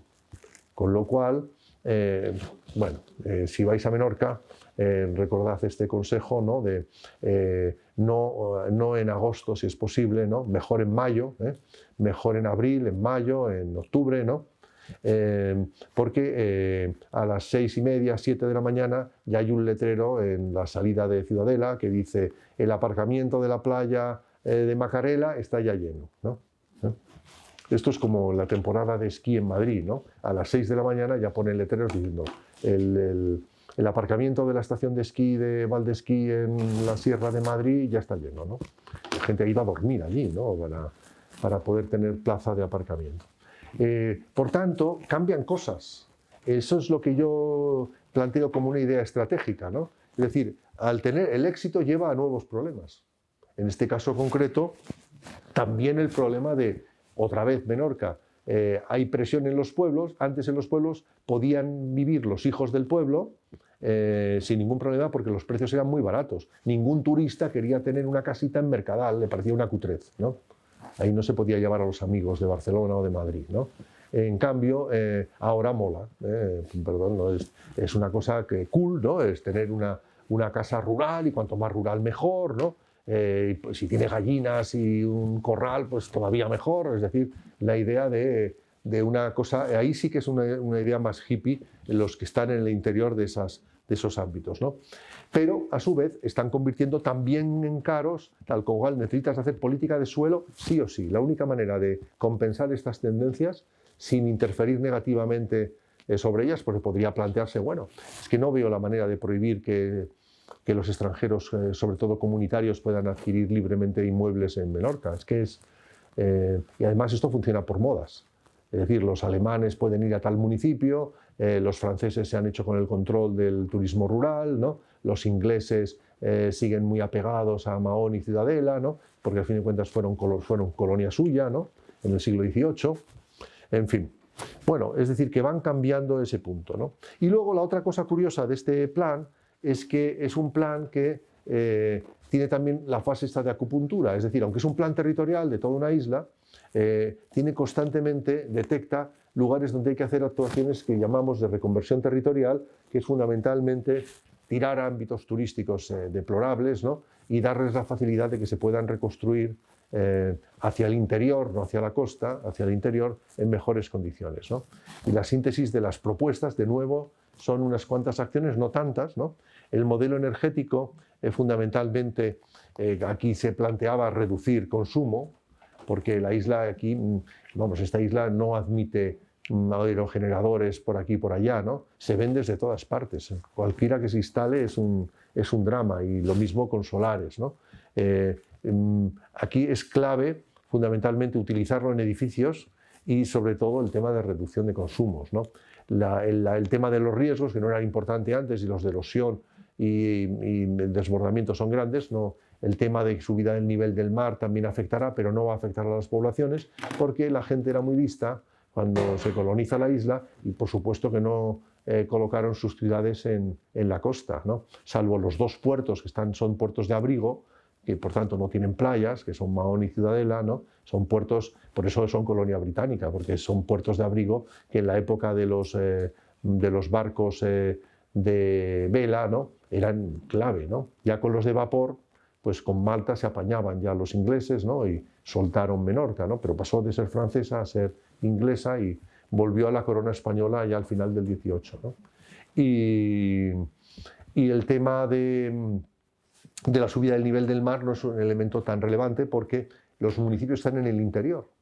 Eso se ve muy bien en los mapas. Cuando tenga otro lo menciono, porque es un detalle interesante, ¿no?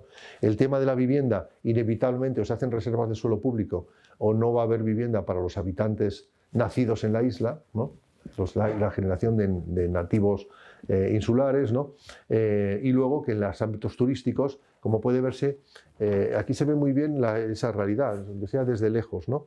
Se puede ver que acaba la urbanización y la zona está virgen relativamente. No pretendemos, vamos, de ninguna manera se va a permitir que se urbanicen estas zonas, ¿no? Pero que se puedan quitar apartamentos que están ahora mismo en este punto y hacer un hotel de lujo en el interior, sí. Tomaron una decisión política también, y era no permitir más apartamentos, porque era un segmento turístico que consumía muchos recursos y dejaba muy pocos ingresos, y concentrarse en el hotelero, ¿no? Que en el hotelero genera empleo. Si es de 5 estrellas, tiene que estar abierto todo el año. 4 o 5 estrellas tienen esa obligación por la norma turística balear, ¿no? Por tanto, los hoteles de 5 estrellas, si se quieren instalar, son los más bienvenidos, ¿no? Pero principalmente porque tienen más servicios, un ratio mayor de empleo por metro cuadrado construido, ¿no? Y un ratio mayor de días abiertos, ¿no? Y por tanto es justamente los que son fábricas realmente abiertas todo el año, ¿no? Y en cambio el apartamento no tanto, ¿no? Y están en el intermedio las casas unifamiliares, ¿no? Que sí son un elemento diferencial de la isla, porque tiene bastantes, ¿no? Y luego las estadías turísticas, pues el planteamiento es fundamentalmente compatibilizar dado que ahora va a haber turismo en los pueblos, ¿no?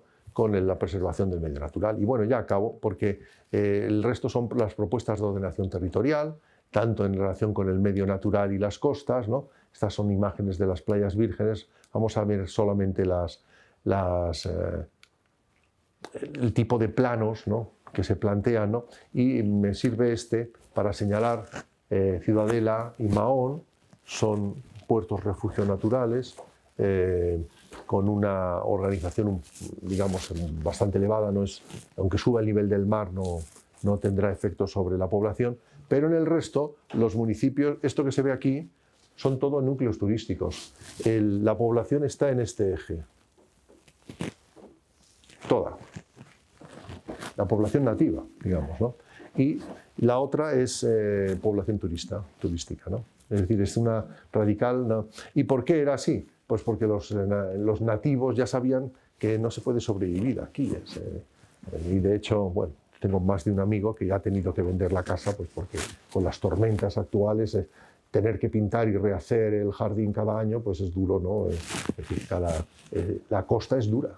Es muy dura, y la costa de Menorca no es un clima idílico, es una zona extremadamente ventosa, no está protegida por una cordillera como Mallorca, en fin, muchas otras condiciones de ese estilo, y el tipo de planes territoriales donde se establecen fundamentalmente la regulación del rústico y también perímetros de posible crecimiento, que son estos ámbitos que aparecen acá, ¿no? del urbanizable, ¿no? Y bueno, estas son imágenes de los llocs, de los núcleos rurales existentes. Muchos de ellos, en cambio, son espontáneos, son ilegales, ¿no? Estos que se pueden ver acá, ¿no? Que son de este estilo, de cuestiones, de cosas, ¿no?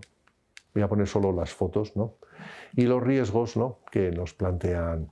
Y finalmente el paisaje natural es que la isla tiene todavía este tipo de costa. Es abrupta, no es la de enorme belleza, pero es muy intacta, ¿no?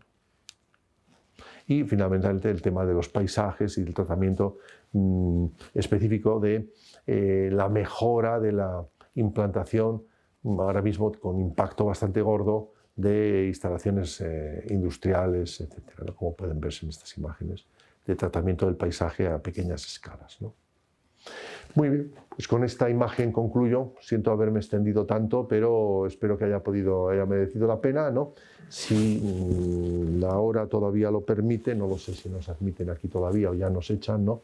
Pues no tengo prisa y puedo atender cualquier observación o escuchar cualquier intervención que tengáis a bien hacer. Muchísimas gracias por la atención.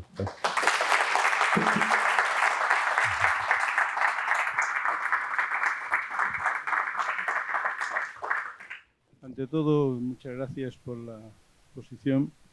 Yo que había estudiado el plan de Menorca, me he quedado muy agradecido de que continúe con la labor porque era un plan extraordinario. No conocía el proyecto de River Vacía Madrid y también me alegra mucho que lo haga porque cuando uno conoce el plan de Aijones dice, este es otro mundo, y entonces aún confía uno en el urbanismo, ¿no? También me ha alegrado mucho la imagen de Cedric Price, porque en cierta medida, cuando uno estudia Pocock-Zimbel, parece que ve algo de esto aquí, porque él está hablando de la posibilidad, más que de la realidad.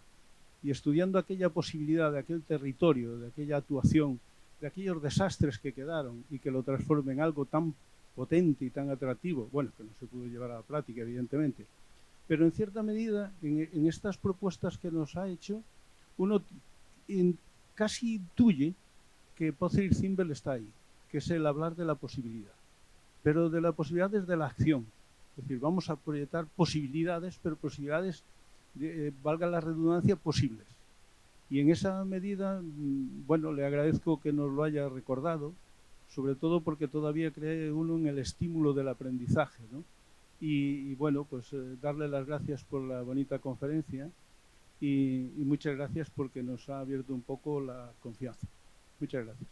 Pues nada, casi me emociona un poco escucharlo porque quería plantear que tenemos una crisis, pero yo tiendo a pensar que las crisis son oportunidades, son momentos para que se puedan generar cambios, ¿no? Pero que tampoco hay que esperar, ¿no? Después de la primera parte de la charla podría plantearse, bueno, pues nada, esperamos sentados a que los políticos espabilen, tomen conciencia de que el sistema, tal como está diseñado ahora, está al borde del colapso, ¿no? Y mientras tanto, pues dediquémonos a otra cosa, ¿no? Y pienso que no es así, ¿no? Y esa misión optimista es... Y esta yo la tengo un poco estoy en familia de médicos, ¿no? Por muchos aspectos, ¿no? A ellos no les queda más remedio que ante el paciente y el dolor, ¿no? No hay más remedio que actuar, ¿no? Al comienzo es observar, pero esa empatía y esa necesidad de que no basta decir el sistema de salud de este país no funciona, por tanto aguántate hasta que tengas un mejor sistema sanitario, ¿no? Ni siquiera, ¿no? La ciencia no tiene todavía respuesta a lo que... Y a veces esas dos menciones son verdaderas, son realidades, ¿no? Hay que hacer algo en la medida de lo posible, siempre, ¿no? Por eso me parece muy acertada esa visión de... Y la otra digamos, conclusión que quería plantear de estos ejemplos prácticos, ¿no? Es que no estamos obsesionados por la regulación. Claro que se utiliza la regulación, es poderosísima una norma, es poderosísima, pero no estamos obsesionados con normar lo que hacen otros, ¿no? Sino estimular acciones, ¿no? E incluso, en la medida de lo posible, las administraciones que promueven estos planes deben pensar que también con eso contraen un cierto compromiso de hacer cosas, ¿no? No solo de regular, ¿no? Pero ese es otro aspecto interesante, ¿no? No es que crea en el intervencionismo, ¿no? La medicina de intervencionismo, ¿no? Hoy por hoy preferimos la acción prudente, ¿no? Pero desde luego no una visión pasiva contemplativa de la realidad, ¿no? Y de hecho es por lo que yo elegí ser arquitecto, ¿no? Y no sociólogo primero, ¿no? La sociología cada vez también se vuelca más también a la transformación y a la acción, ¿no? Pero no cabe duda que hay unas cuantas disciplinas que están orientadas a la acción y al proyecto, ¿no? Que es lo que llamamos el proyecto, es la acción racional, ¿no? Sometida, ¿no?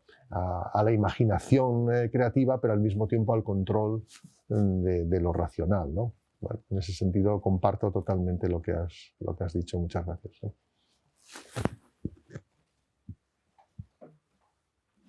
Pues muy bien.